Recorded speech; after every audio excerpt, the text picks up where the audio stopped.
Welcome, ladies and gentlemen. My name is KidLee, and it's time to take a look at the crafting system for the new MMO of WildStar. In WildStar, they call their crafting trade skills.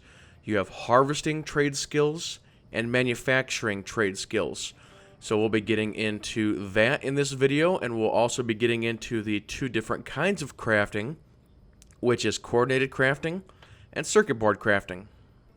So let's kick this off by showing you guys exactly what trade skills are in the game.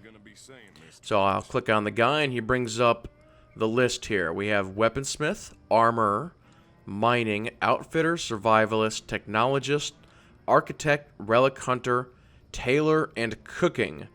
Now there's a couple more that I'd like to add to this list.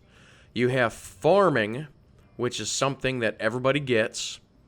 You also have what they call relic crafting, and then just post-launch, they will also have fishing.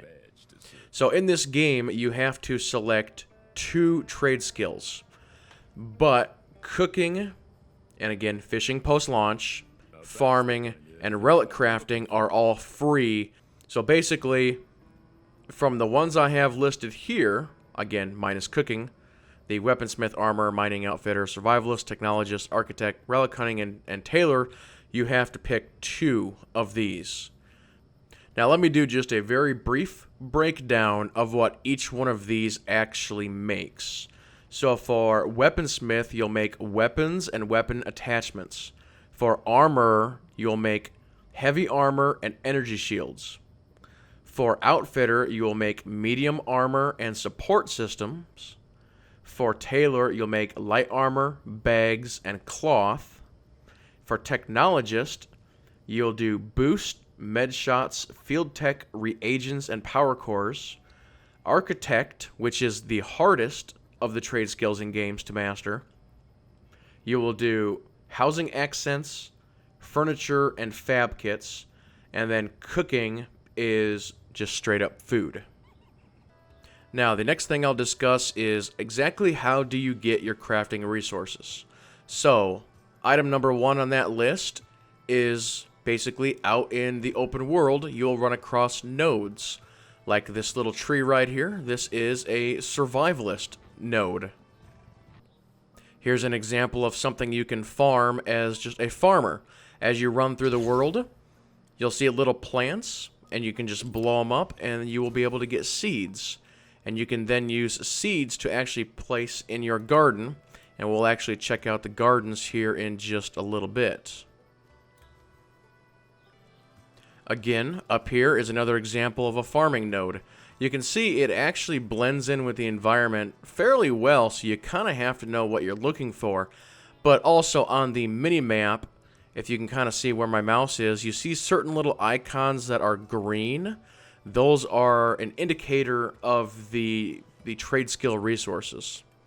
So again, for this farming one, it's a blade leaf. We just run up to it, sort of blast it, and it falls apart, and we just go ahead and loot it. Now this is actually perfect timing. This right here is an example of a relic hunter node. So it's sort of a machine-looking thing with green tubes sticking out of it. Here's a quick example of a mining node, just, again, an iron node, very standard for MMOs. A lot of MMOs do something very similar to this. So that pretty much covers option 1, which is the open world nodes. So number 2 involves the housing system, or the sky plot. The sky plot has a plug system, which you can see here. And in these plugs, you are able to place your own mineral deposits. Like here, for instance, here's a mineral deposit tier 1. Here is relic excavation tier 1. And once you actually place them, they look like this. So over here on the left we have a garden, and over here on the right we actually have a mining deposit. For the garden, it actually allows you to plant these seeds that I picked up, earlier in this video. And once they're nice and grown like they are now, you come up here and you actually attack them. And you use the vacuum loot to suck in your newly acquired resources.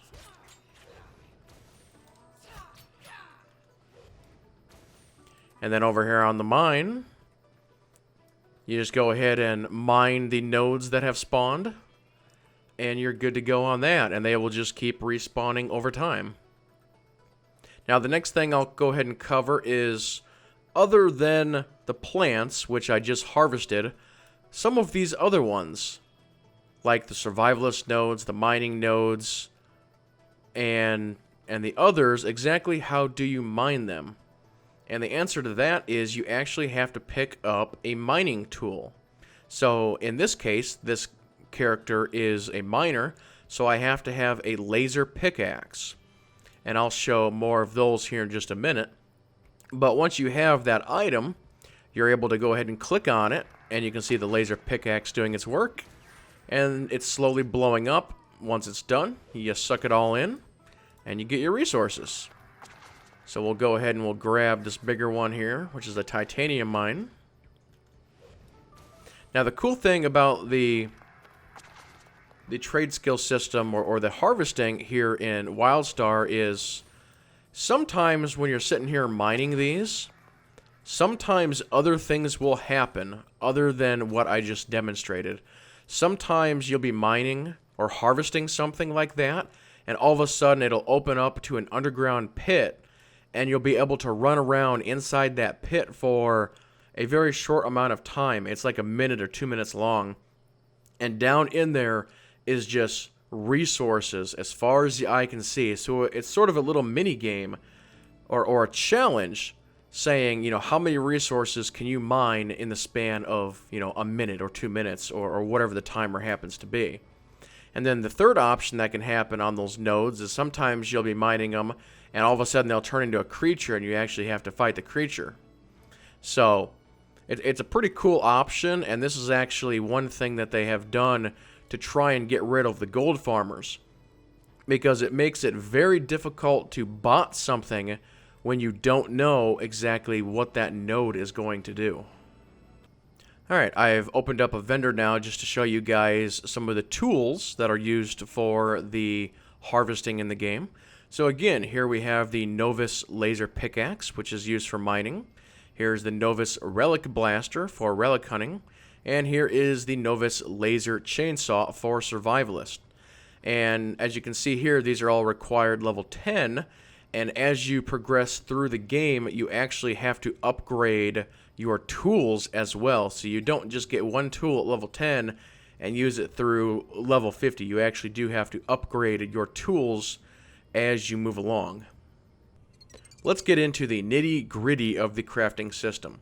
First of all, the game does have a crafting station system, meaning that you have to access a crafting station in order to do any crafting. These are scattered throughout the different towns, and you are also able to put them on your sky plot. So let's go ahead and click on this to see what kind of options we have here. And first of all, the thing to know is this particular character is an architect, and again, I get cooking for free. So the first tab is the schematics tab. You can click on this, and it brings up the different schematics you have available to you at, you know, any given time.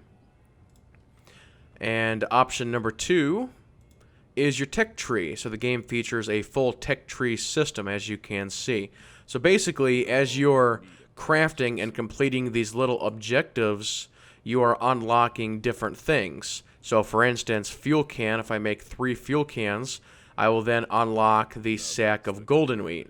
And as you work your way down to the bottom, you will then advance in levels. So here's Novus, Apprentice, Journeyman, and so forth and so on down the list. Now some of these you might notice, like this one here, has a little star. If you are able to complete this, you then get a talent point. And the talent points are listed under option 3 here. There's sort of a talent tree system as well. So again, as you earn the little points, you're able to start filling these out, which will give you extra bonuses. So again, for instance, Architect, level 1, you know, improves your ability to create functional designs, or improves your ability to create organic designs. Just little things that will help you out, you know, when you're working your way through the system. Now, Architect is coordinated crafting, so we're going to look at this coordinated crafting first. So let's see here. What's something that I can make here? Ah, here we go. Just some bulrush grass. And you see here what it takes to make it, and then it also has a couple of variants. So if we go ahead and load in the schematic here, we'll hit Start Craft. This is the coordinated crafting screen. It's broken up into 4 different sections.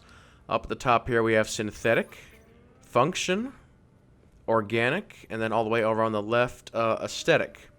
So basically, if I craft anywhere in this area, as you can see with my mouse, I will get the bulrush grass only sienna. Now, if I wanted to try and hit these 2 target areas, I can get the green or the yellow-green version. So the question is how do I actually hit these target areas? Well, you're given these additives over on the side here, and they're broken into the individual categories or into the so-called plus categories, or where they're put together. So for instance, these 2 pieces of grass are between organic and aesthetic. So I could choose this option here down at the bottom. And we have our additives. Now, as I hover over these additives, you will see a red target appears on the screen. So just for demonstration purposes, I'm going to add 1 glue, and you'll see where the glue is now on the crafting screen. Now, I'm actually going to stop right there, and I'm just going to go ahead and hit craft, and we'll see what happens. Crafting. And there we go. We have made just the regular version. We did not create the green or yellow-green versions. So there we go. We can get out of that. And if we wanted to go again, we can go ahead and go again. And in this case, we will. We'll hit Start Craft. So let's actually go for one of the target areas this time and see what happens. So let's go glue. Now what happens if we add a second glue? It's going to put it way down there. What about a heartwood peg? Where does that put it? Okay, the heartwood peg will put us right on target for yellow-green. So let's go ahead and hit that. And you'll see that it lights up. And then over here on the right, it says success, meaning that we have hit our target area. Now, for any given recipe, you are able to put in 3 additives. But you don't have to if you don't want to. And in fact, if you can keep it to 1 or 2, you definitely want to do that because it'll save you money in the end. So here we're going to go just for 2. We'll hit craft. And there we go. And we actually got an achievement on that deal. And we learned some new schematics. So let's actually go back and see what exactly just happened here. So here's our grass. Now let's go back to schematics. And you can see where the changes are. But that's the basics of the coordinated crafting. You'll find some items, like let me see if I can find, like this item here, the drooping cable segment. It requires iron chunks and a quartz, and it's got 2 different variants. One variant is unlocked, but the other one actually is not. And let me see if I can actually find something. Well, here's Apprentice Architect, because that's what I just unlocked. I'm trying to see if I've got something that I can actually craft. Okay, here we go, maybe. I'm trying to see if there's a better example. Okay, here's a great example. So here is a tough jerky. It requires tough meat, and it has 2 variants, which I do not have unlocked. So again, we're switching over to cooking now, but coordinated crafting is the same nonetheless. So now, let's go ahead and hit Start Craft. And again, it's the same, but we have different additives around the side now. We have savory, we have got spicy, sweet, and sour. So we have 2 possible variants that we can try and unlock. So basically what this is telling us is that if we craft anywhere in this area, sort of this backside of this half moon, we are going to get tough jerky every single time. But if we want to try and unlock spicy jerky or sweet jerky, we need to try and craft in this lighter, this greenish area. And it's basically a guessing game. So let's go ahead and just make some guesses here. So again, let me see here. Sour and sweet. So let's go to sour and sweet, which is here. So it's asking us, what do we want to do? So let's flip around here just a little bit. So let's add some yogurt. And let's add, what should we add? Let's actually get out of that. Let's go into sweet. Pinch of cinnamon, pinch of sugar, yogurt. We'll do a pinch of cinnamon. Now, I need one more additive to try and bring it back. I want to try and center it out the best I can. So let's actually go crazy. Let's go savory. Okay, there we go. Pinch of salt, pinch of garlic. Let's go pinch of salt. Okay. So we have honed in on the location that I'm shooting for. So we went yogurt, pinch of cinnamon, pinch of rock salt. So we will see if we get lucky here and we unlock one of our new variants. Here we go. Survey says I created sweet jerky. So there we go. I guessed right the first time. And you can see over here on sort of the upper right that sweet jerky is now unlocked. It doesn't have the little magnifying glass anymore. So there we go. We got that one unlocked. So now let's see if we can do spicy. And you can see that there's now a new target area here. Basically, it's telling us, yes, you now have that unlocked. And here it is, if you ever want to make it again. Okay, so let's go spicy jerky now. It's going to be between spicy and savory. So let's start out in that category. Black pepper. Yes, we like that. Now, what else could we do? Garlic maybe? Garlic's going to put us out. Let's actually get out of that. Let's go to sweet. Let's go pinch of cinnamon. All right, that puts us up high. So we need savory, something to bring us back up. What's our best option? Cheese maybe. Yeah, I think that might be our best option. Okay. So again, we're sort of centered a little bit. So let's give it a shot. Crafting. Nope. Needs, and so at that time I did not get it. But you see here, it tells you, results, you are really close. You need more spicy. So, okay, black pepper and pinch of cinnamon. We'll go with that combination again. But instead of cheese, we'll go with something else. So, okay, black pepper, pinch of cinnamon. So, let's see here. Black pepper, pinch of cinnamon, and it wants even more spicy. But the problem is nothing else in spicy is going to... It's going to take us out of that category. So let's experiment here. Let's go sour. We'll go a dash of citrus juice. So we'll try this combination.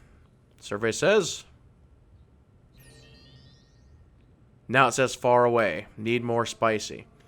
But you can see here, it's very much a guessing game. I'd say when you are really going to get into this, you almost have to have a piece of paper down, and you have to write down your combinations. And that's going to be probably the most efficient way of trying to figure out these schematics. But yep, there you go. That's basically just a quick, brief look at coordinated crafting. So now we will go ahead and we'll switch over to the circuit board crafting. Alright, I have now loaded up a Weaponsmith, and this is one of the trade skills that uses the circuit board crafting. And again, as far as the tech trees and talents, it's identical to the others. So we'll just have to take a look at the straight crafting itself. So let's bring up some claws here. What kind of claws can we make here? Those are level 12s. Let's do these ones, these level 14s.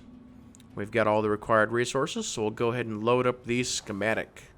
And we'll go ahead and hit craft. Okay, so this is what the circuit board crafting looks like. You have to add in different items or different chips based on what you want to do.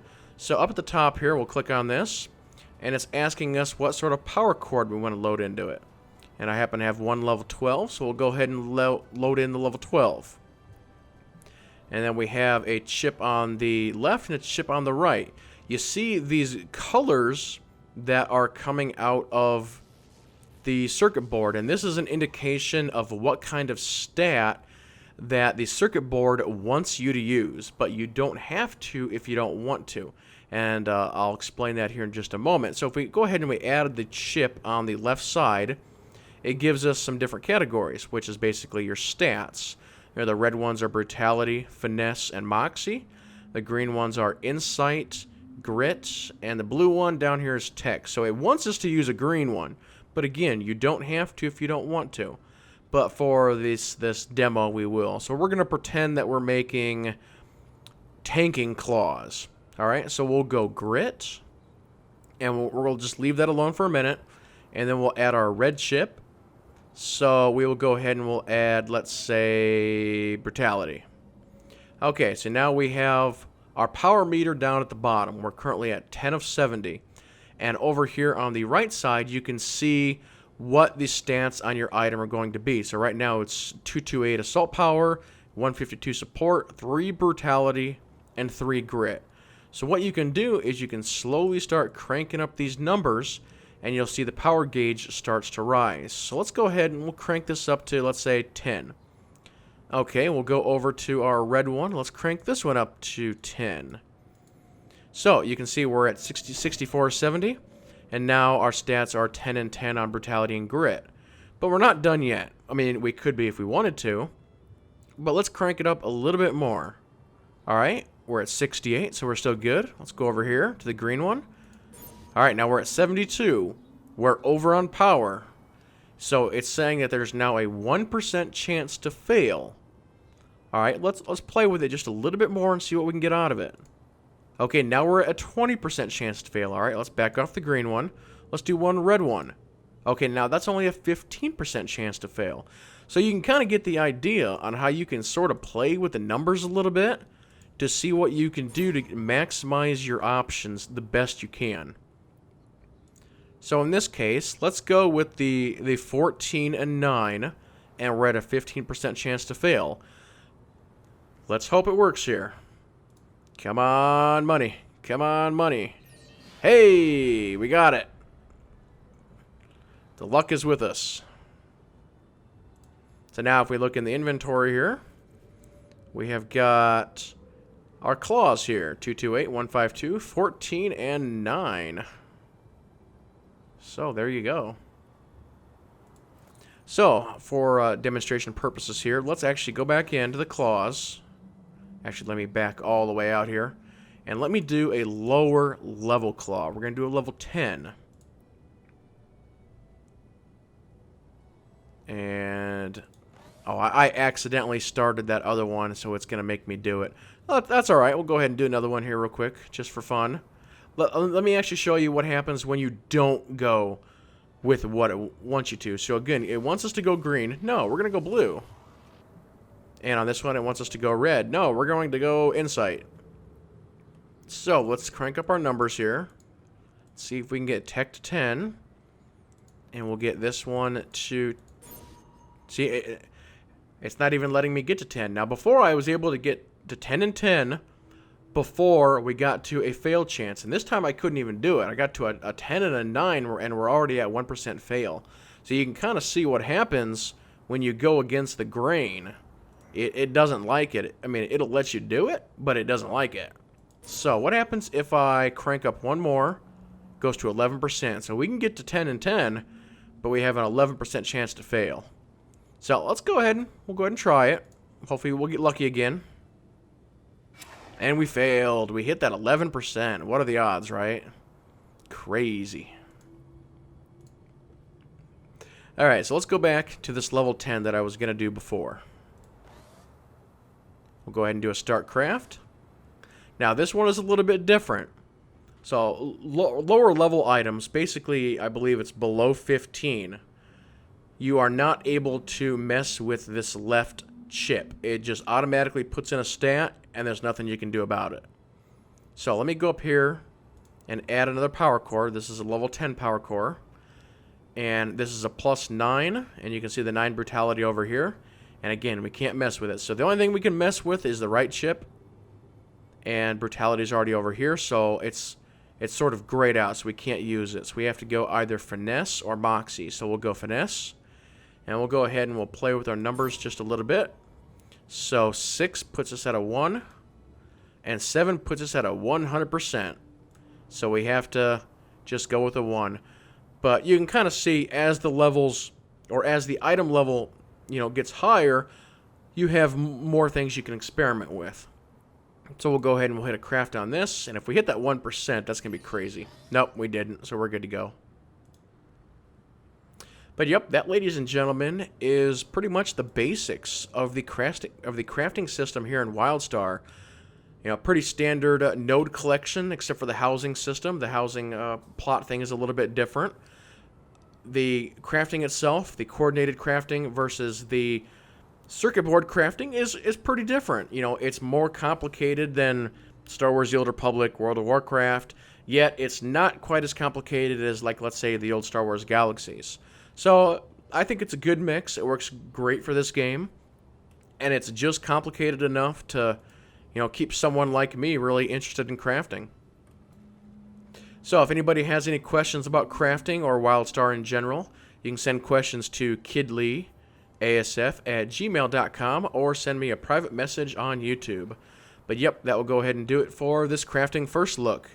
So with that being said, everybody keep playing and have fun.